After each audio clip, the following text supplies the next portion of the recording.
Mesdames et messieurs, bonjour et bienvenue sur State of Mind, le podcast qui vous apporte de la paix à votre esprit. Imaginez un instant que vous marchiez dans un sentier magnifique, entouré de paysages époustouflants. Soudain, quelqu'un surgit de nulle part et vous dit que le chemin que vous avez emprunté n'est pas le bon. Que feriez-vous du coup ? Continueriez-vous à suivre votre propre voie ou laisseriez-vous l'opinion de cette personne que vous ne connaissez même pas déterminer votre destination ? Trop souvent, nous permettons que les opinions des autres dictent notre parcours, de définir qui nous sommes et de limiter notre potentiel. Aujourd'hui, je vous encourage à briser ces chaînes et à accepter votre propre vérité. Chaque opinion est façonnée par des expériences, des croyances, des perspectives individuelles. Ce que quelqu'un pense de vous, de vos rêves et de vos capacités ne devrait jamais devenir votre réalité. Vous êtes le maître de votre destin, vous êtes le seul à connaître la profondeur de vos aspirations, la force de vos convictions et la grandeur de vos rêves. Croire en soi est la première étape vers la liberté personnelle. La croyance en soi, c'est d'avoir la certitude intérieure que vous êtes capable de réaliser ce que vous avez entrepris. Cela signifie avoir confiance en vos compétences, en votre intuition et en votre vision. Lorsque vous croyez en vous, les opinions négatives des autres perdent leur pouvoir.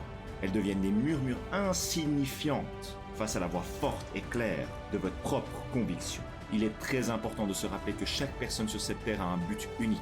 Chacun de nous a quelque chose d'unique à offrir au monde. Si nous laissons les opinions des autres déterminer qui nous sommes, nous étouffons notre propre potentiel et nous privons le monde de notre véritable contribution. Ne laissez jamais quelqu'un d'autre définir votre valeur. Vous êtes le seul à pouvoir déterminer qui vous êtes vraiment et ce que vous êtes capable de réaliser. La volonté d'être qui nous sommes réellement au fond de nous exige du courage. Cela signifie affronter nos peurs, défier les attentes et parfois aller à contre-courant. Mais ceci est également la clé de l'épanouissement personnel. Lorsque vous vivez en accord avec votre véritable nature, vous ressentez une paix intérieure et une satisfaction profonde. Vous commencez par attirer des opportunités qui résonnent avec votre vrai moi et à créer une vie qui reflète vos valeurs et vos passions. Bien évidemment, il y aura toujours des personnes qui tenteront de vous décourager, de vous dire que vos rêves sont irréalisables ou que vous ne serez jamais assez bon. Mais rappelez-vous ceci, l'opinion d'une personne n'est qu'une opinion, ce n'est pas une vérité absolue. Vous avez le pouvoir de choisir votre propre réalité et vous avez également le pouvoir de transformer les critiques en carburant pour votre propre croissance et les doutes en motivation pour prouver ce dont vous êtes capable. Je vous encourage de prendre un moment pour réfléchir à vos propres croyances. Quel rêve avez-vous mis de côté parce que quelqu'un vous a dit que ce n'était pas possible ? Quel talent avez-vous caché parce que vous aviez peur du jugement ? Il est temps maintenant de reprendre ces rêves et ces talents, de les accepter pleinement et de les laisser briller.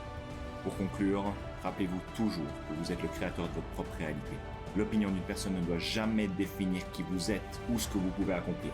Croyez en vous, ayez la volonté d'être authentique et vivez en accord avec votre véritable essence. En faisant cela, non seulement vous allez transformer votre propre vie, mais vous allez inspirer aussi ceux qui vous entourent à faire de même.